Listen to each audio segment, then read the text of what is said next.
Hey guys, welcome back to my kitchen. In today's video, I'm gonna be making some lovely Sunday evening dinner, and I decided to share my rice and peas recipe with you.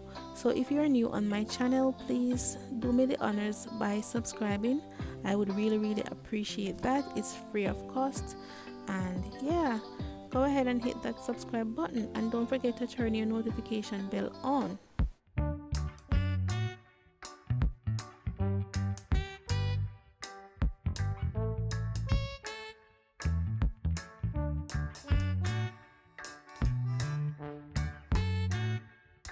So my peas is already rinsed, and what I'm going to do is put it to soak overnight. Yes, you can either do that or you can pressure it, but I choose to cook it on the stove, so I'm going to soak it overnight so that I can have a faster cook. And I added some scallion, thyme, some ginger and some garlic. It's now Sunday morning. I have my stove on medium heat, and I'm just going to add some salt, and I'm adding a tablespoon of salt for now. When I'm ready to add my rice, then I can taste and see if it needs more, and then I'll add more then. So as soon as my peas start to boil, what I'm going to do is add 2 cups of water, and this is just going to sink the peas and give me a faster cook. But if I was using my pressure cooker, I wouldn't have to use this step, but because I chose to cook it on the stove top, it's going to take longer.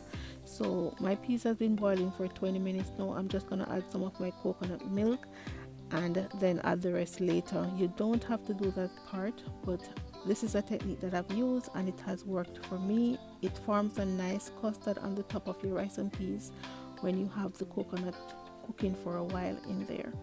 So now my peas is almost ready, and I'm just gonna add some more seasoning, some more scallion, thyme, a piece of onion, and some Scotch bonnet pepper. I'm just gonna cover that, and I'm not gonna cover it all the way, because if you do that, then it's just gonna boil over. And I'm also gonna add a tablespoon of butter, about quarter stick of butter. I'm also gonna add about a cup of water. It all depending on the amount of rice that you're cooking. And as you can see, the peas is not like the rich red peas that you would get in Jamaica, but nevertheless, it's all in the taste, not the color. I'm also going to remove all the bad rice from my bowl, and I'm gonna rinse it thoroughly. Okay, you want to rinse it until the water runs clear.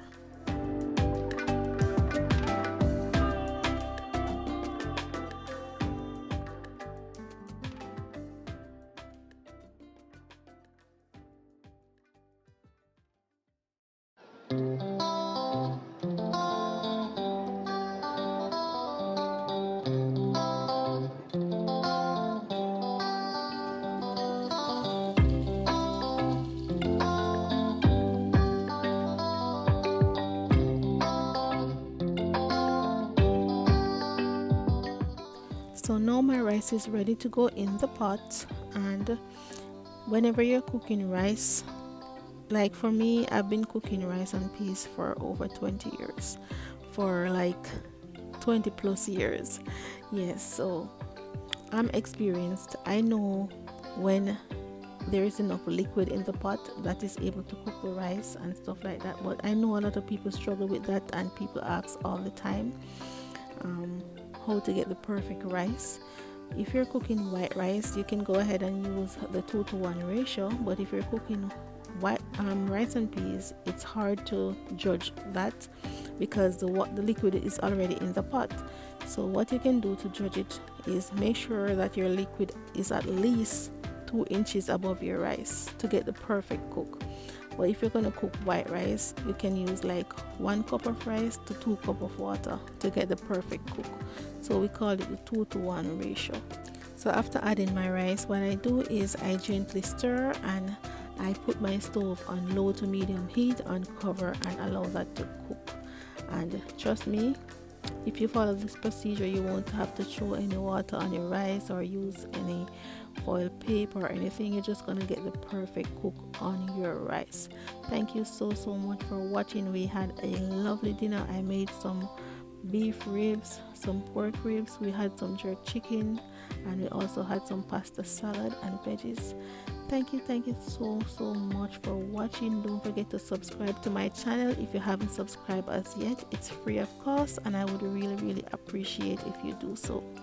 All right, enjoy the rest of your week, and I'll see you guys in my next video.